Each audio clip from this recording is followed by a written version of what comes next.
personalidade, não é isso? Aí eu fiquei imaginando, quem viu isso? Na verdade ele viu uma pessoa desencarnando, uma luz branca, caminhando na luz de uma luz branca muito maior. Quando vai chegando naquela luz, ela desaparece daquela luz. Ah, mas ele viu de longe, se ele tivesse visto de perto, ele ia ver que na verdade aquela luz grandona é formada por várias luzinhas brancas também. É igual a mesma sensação que a gente vê o Maracanã cheio, lá do espaço, e quando chega mais perto, você vai ver a torcida, dependendo da cor da torcida, né, da camisa da torcida. Se for Flamengo, fica tudo vermelho, se for Vasco, é tudo preto. Né? Você está olhando lá de cima, você vê aquele clarão preto, você chega perto, tem um montão de gente. Então, na verdade, a pessoa que fez aquela observação, ela não teve maldade ao fazer aquilo, ela fez a observação achando que não fosse verdade mesmo. Então, olha só, alguns conceitos que ele vai trabalhar com a gente, por exemplo, inferno. Existe inferno? Aí vamos botar assim, ó. O inferno é um estado mental nosso. Existir, ele existe, sim. O livro, o céu e o inferno vai provar para a gente que existe.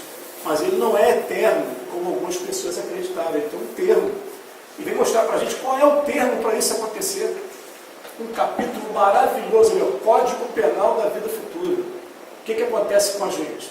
A gente fica violando a lei de Deus, sem perceber. O dia que a gente percebe, a primeira coisa, arrependimento. Veio o arrependimento. Estava fazendo errado esse tempo todo, quero me corrigir. Mas não é assim tão fácil. Agora você fica durante um tempo espiando, sentindo ainda a causa, o efeito daquela causa que você deu. Até chegar um dia que eu vou à reparação. Então ele fala para a gente, ó, existe o inferno? Existe. Não é para sempre. Não é eterno esse inferno. Quem viu essa visão, teve essa visão do inferno? Nossos companheiros lá da Igreja Católica que puderam registrar e deixar para a gente. Poxa, se a gente parar para ler algum texto sobre isso, com certeza foram amigos nossos que, quando estavam encarnados, em desdobramento, emancipação da alma, aquele capítulo do Livro dos Espíritos, né? Durante o sono, durante o estado de sonambulismo, até estado de êxtase, eles tiveram a oportunidade de ir em regiões de sofrimento. E quando chegaram nas regiões de sofrimento, viram aquele sofrimento, todas aquelas pessoas todas juntas, o inferno de Dante. É isso que Dante pintou para a gente. Dante, na verdade, ele estava reproduzindo o que a dona Ivone Pereira, através do Camilo Castelo Branco, escritor português, veio chamar de Vale dos Suicidas. Ele dizia, eu vi um montão de gente junto lá num sofrimento danado, gritaria e tal. Ele falou, inferno existe sim, porque eu estive lá, em desdobramento, meu espírito viu que aquilo existe. Ele não estava mentindo para a gente. Ele só errou em relação a um detalhe. Tem termo, tem fim aquele sofrimento. Tem fim sempre para todos nós. Porque o Pai não é um Pai que está querendo mal da gente, ele está querendo progresso no nosso tempo todo. Ele está querendo a gente para frente. Então vamos começar a partir de agora a descobrir como é que a gente faz isso. Aliás, com relação a isso, e antecipando os assuntos aqui, porque vai vindo por intuição, a gente vai falando. Né? Quando a gente estuda o suicídio, por exemplo, a gente vai ver que o martírio dos suicidas, ele está ligado no primeiro momento a uma bateria que a gente tem no nosso corpo, quando a gente vai reencarnar, que se chama princípio vital, o fluido vital. É igual uma pilha que tem uma duração. Por exemplo, a minha pilha pode ser que tenha duração de 80 anos, pode ser que a dele não tenha 80 anos, tenha 60 anos. Ele só vai viver até os 60, só vai viver até os 80. Cada um tem uma pilha, essa duração. E o que acontece? Quando você interrompe a sua vida antes do tempo, aí, de maneira proposital, tem esse detalhe, de maneira proposital, tem motivo para aquilo, ainda tem essa bateria, essa carga que ainda existe na bateria, o que ela faz? Ela me dá a sensação de ainda estar presa ao meu corpo.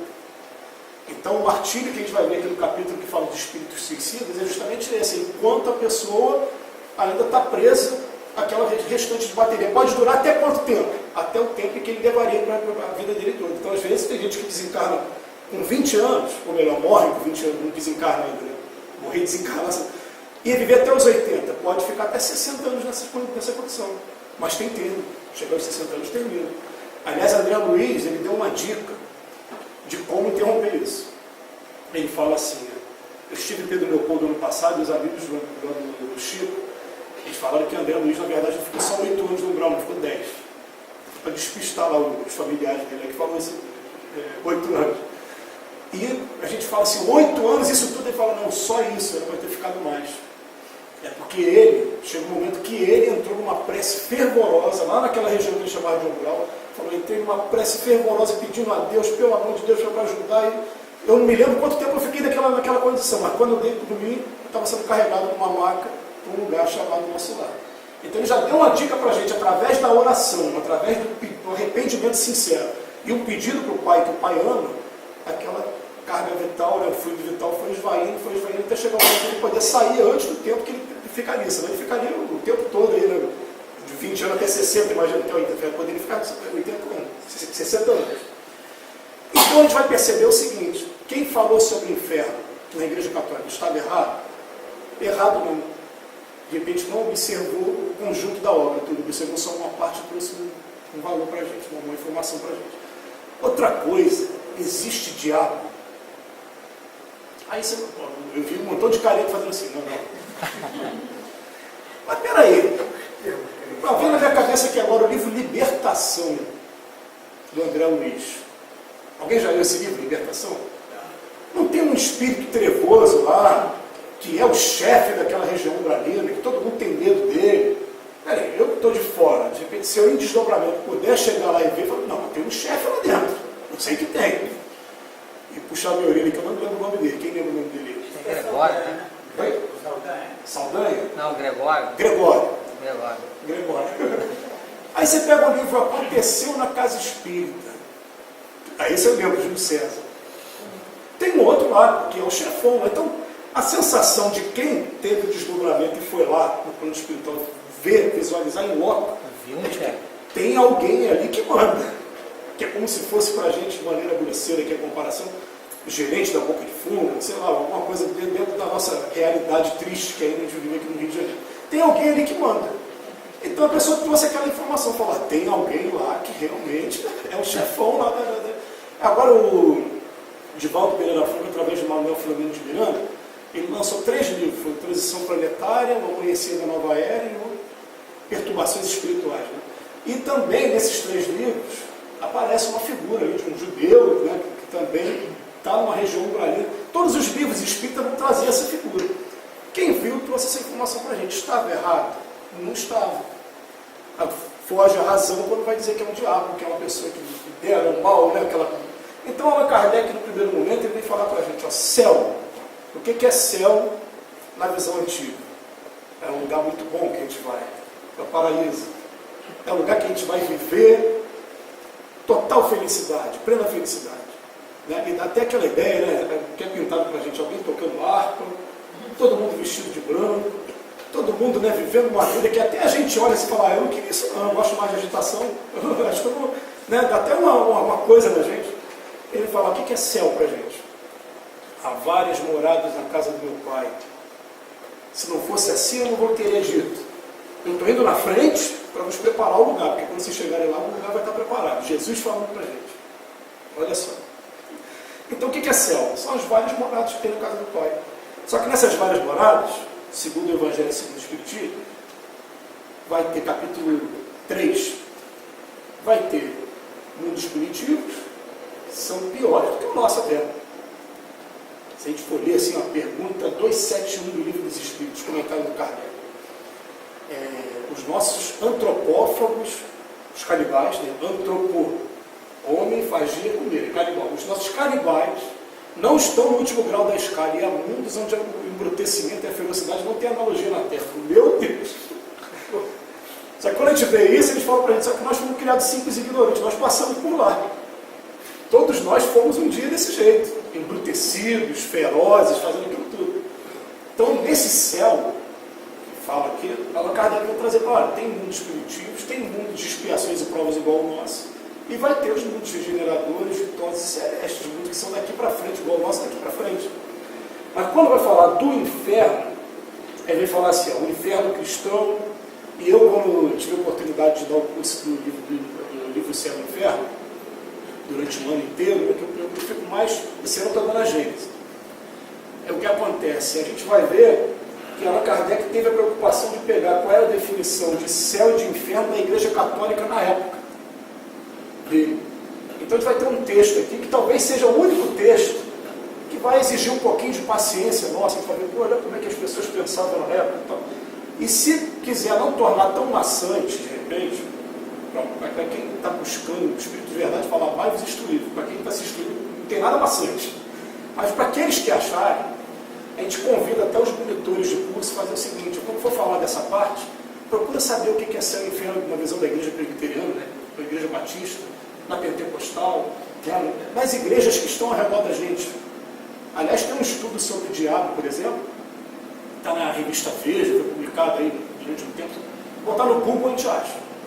Que ele vem falando assim, as várias faces do diabo. O diabo sempre teve o rosto daquele que foi o inimigo de um povo durante uma época. Então, quando o inimigo era o índio, apareceu vermelhinho, com chifrinho, não sei o quê. Aí daqui a pouco passou a ser um muçulmano, botaram barbudo. Cada época ele tem um rosto diferente. E é um estudo interessante da gente fazer. Esse amai-vos e instruí-vos é uma coisa tão séria que quanto mais a gente estuda outras doutrinas, mais a gente se apaixona pelo doutrina espírita. A gente fica, meu Deus, olha o que Allan Kardec trouxe para a gente, já tão fechadinho aqui. Então ele vem trazer essa ideia para a gente. Purgatório também, que se eu não me engano, agora, de repente pode ser que até eu me equivoque aqui, mas eu não sei se foi o Papa João Paulo II ou se foi esse Papa atual. Eu acho que ainda foi o Papa João Paulo II que acabou com a ideia do purgatório, já não é mais aceita essa doutrina pela Igreja Católica. Ou o Papa Francisco, eu não me lembro agora qual dos dois. Não é mais uma doutrina aceita, né, na Igreja Católica. Purgatório, a gente sabe que purgatório para a gente é aqui mesmo, mundo de expiações e provas. Que a gente pergunta nas casas espíritas assim, o que é expiação? Alguém sabe me dizer o que é expiação? O que é expiação? E se eu disser para vocês que o livro Céu e Inferno, dos 5 livros, é o único que traz o conceito de expiação? É o único deles. Vou procurar aqui, você vai pegar aqui. Código Penal da Vida Futura, página 90. Aí eu começo a ler o Código Penal da Vida Futura, quando eu chego aqui no meio tem... esse livro aqui está faltando página. Ele pulou da 96 para 129, não vou conseguir ler para vocês.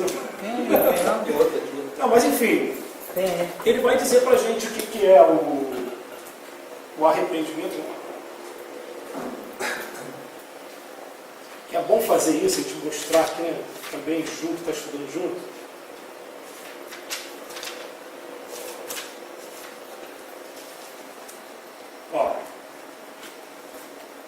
Arrependimento, expiação e reparação. Aí ele vai definir cada um dos 3.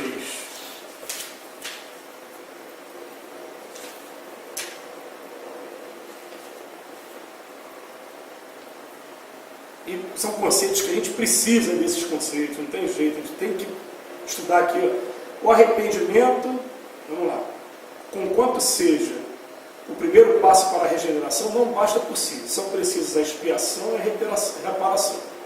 Arrependimento, expiação e reparação constituem, portanto, as 3 condições necessárias para apagar os traços de uma falta e sua consequência.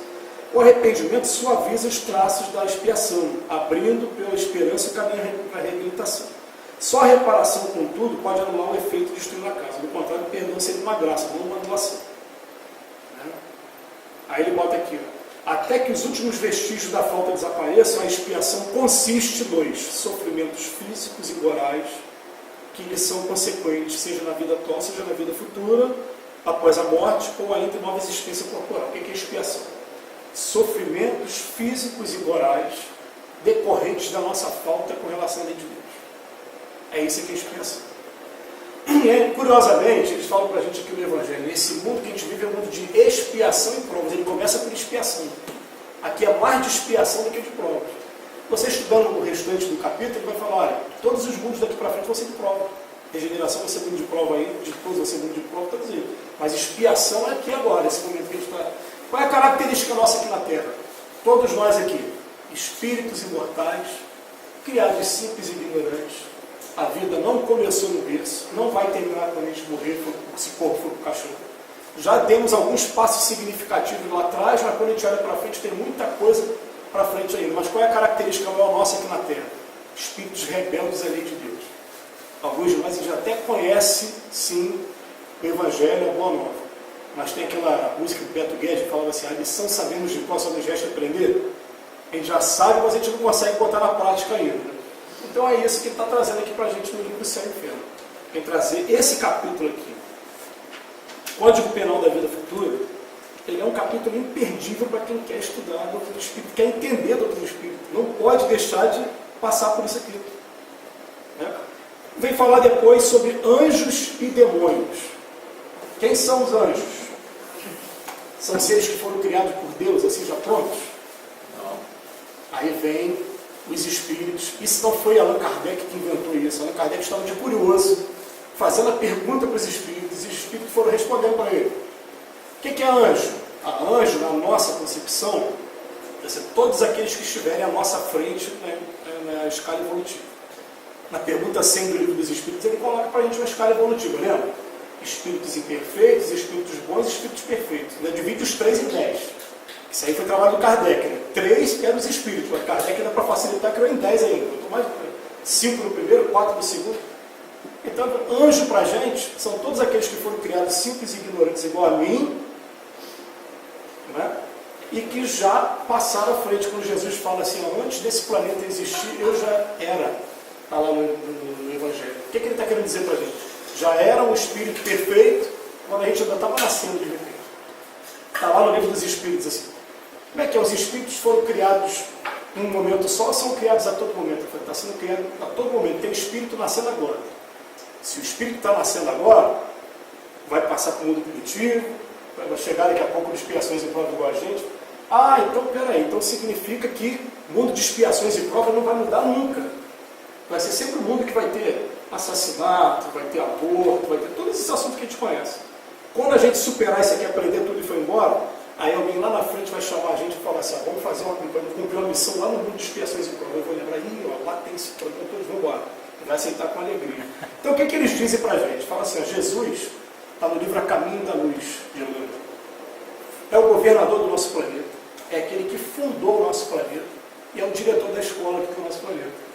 Quando a gente chega aqui nessa escola, ele dá um abraço bem gostoso em cada um de nós, fala, sejam bem-vindos, começa a matricular a gente nas encarnações, a gente vai passando pelas posições sociais, uma hora rica, outra hora pobre, outra hora mulher, outra hora homem, outra hora negro, outra hora branco, vermelho, amarelo, todas as raças, de nacionalidade, vai passando por essas provas. O dia que a gente completar tudo, a gente vai voltar para ele, dar aquele abraço de novo, muito obrigado, agora eu espero voltar, agora só como monitor, não quero mais ser aluno não, agora eu quero, tinha que voltar, deixa eu dar aula, fazer alguma coisa diferente.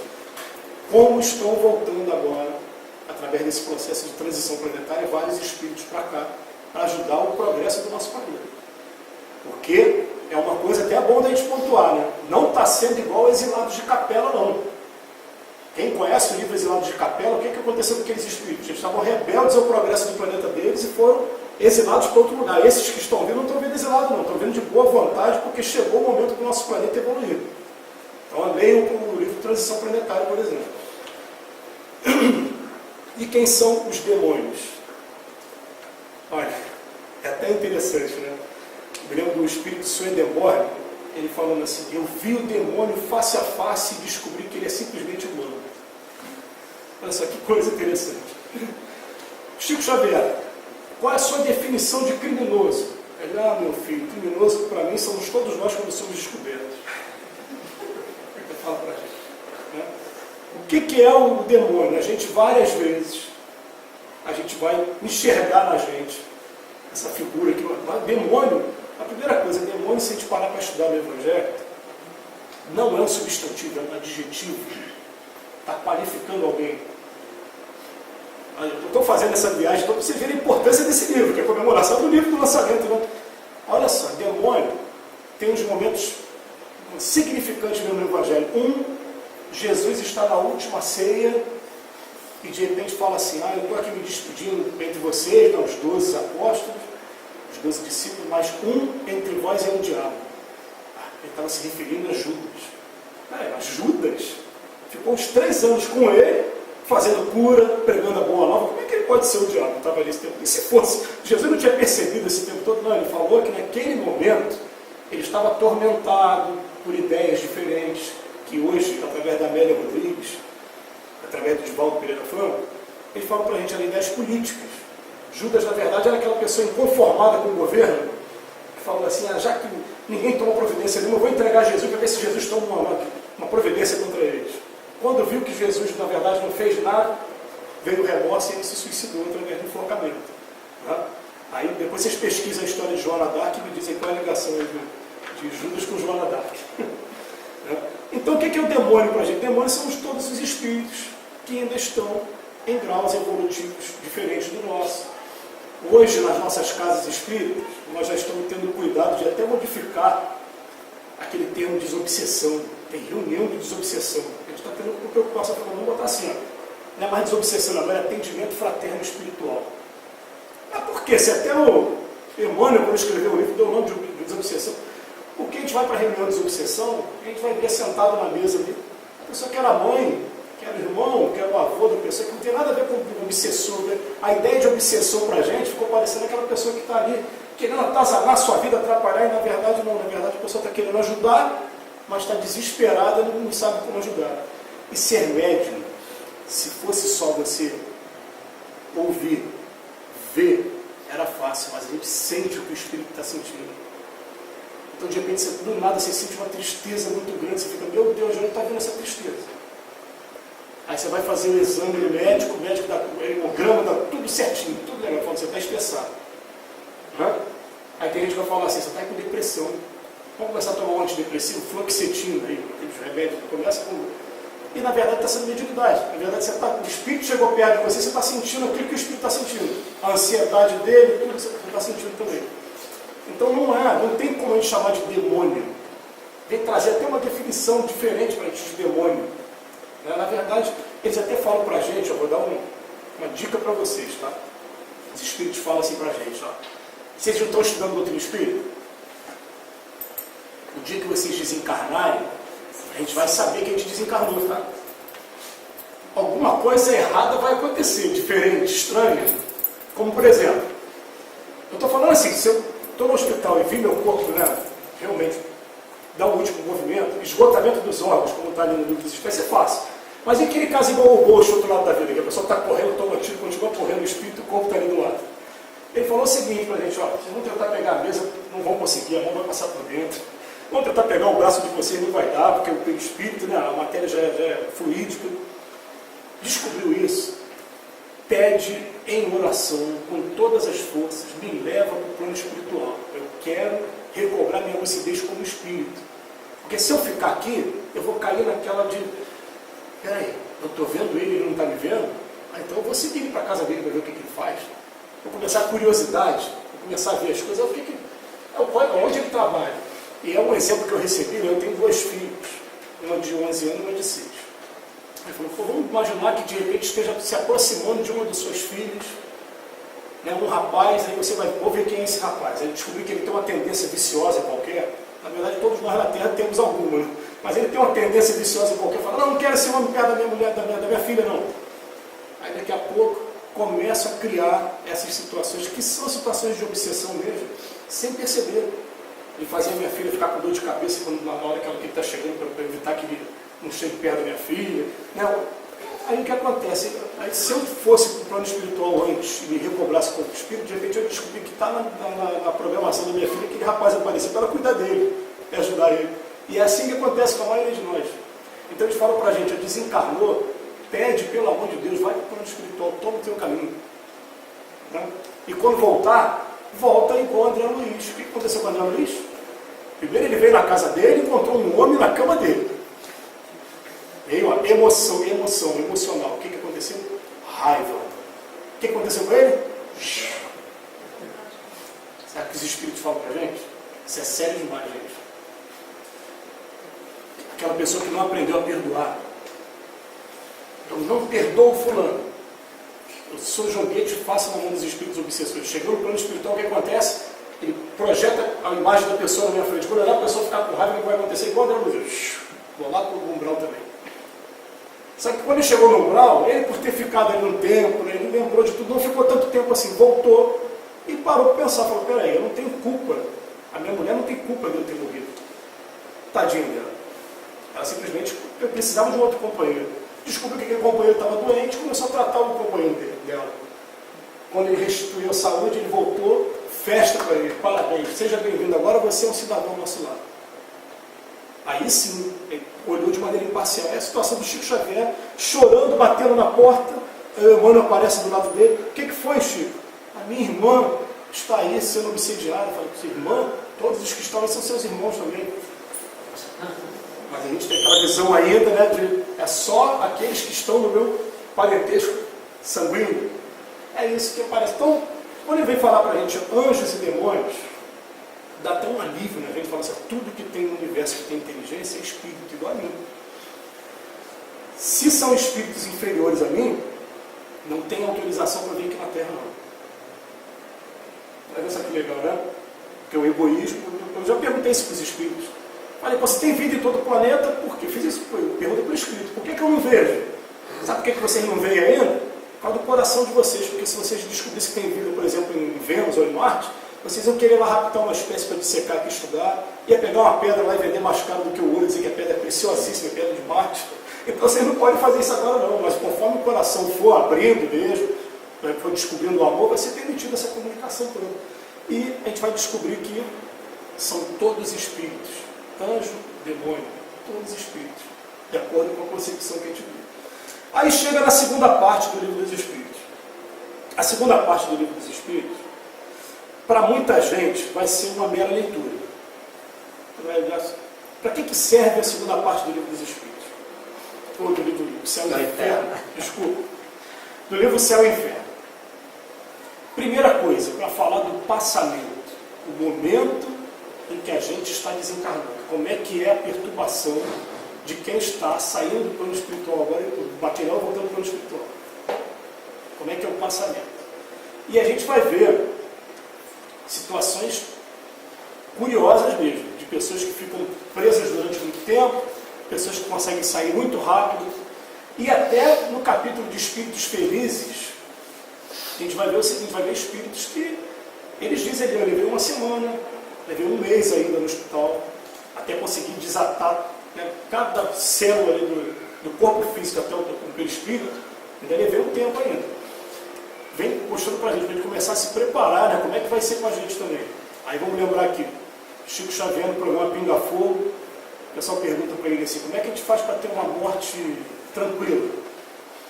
Aí ele fala assim, a morte tranquila está condicionada à consciência tranquila. Se a gente está cumprindo os nossos deveres, fazendo tudo o que a gente tem que fazer, ainda mais agora, tendo a certeza de que a vida não acaba. Tem a certeza de que a vida não acaba. A gente para ver os nossos companheiros que passaram por experiência quase morte, que é o coma, ficaram em coma durante algum tempo e depois voltaram trazendo lembrança de alguma coisa. O que eles falam para a gente? Quase que é unanimidade. Rapaz, eu vi uma luz muito grande, eu me vi fora do corpo, vi médicos operando meu corpo, não tinha só médico em matéria não encarnado, não tinha médico desencarnado também, médico espírito operando meu corpo. Eu vi parecendo um túnel na minha frente, eu entrei naquele túnel, eu sabia que se eu passasse daqui para lá eu não podia voltar mais. E naquele túnel eu vi a minha avó que já tinha desencarnado, o fulano já tinha desencarnado, eles me deram um abraço e falaram, não chegou a sua hora não, pode voltar. Cada um vai dar uma experiência diferente para a gente.